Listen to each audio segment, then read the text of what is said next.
Hello friends, in this video I will show how to restore pictures from recycle bin.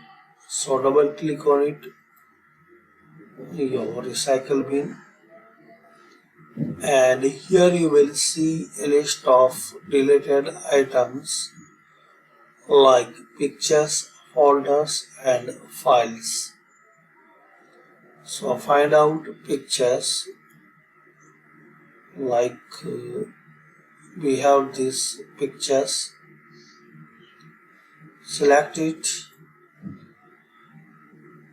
and here click on restore the selected item.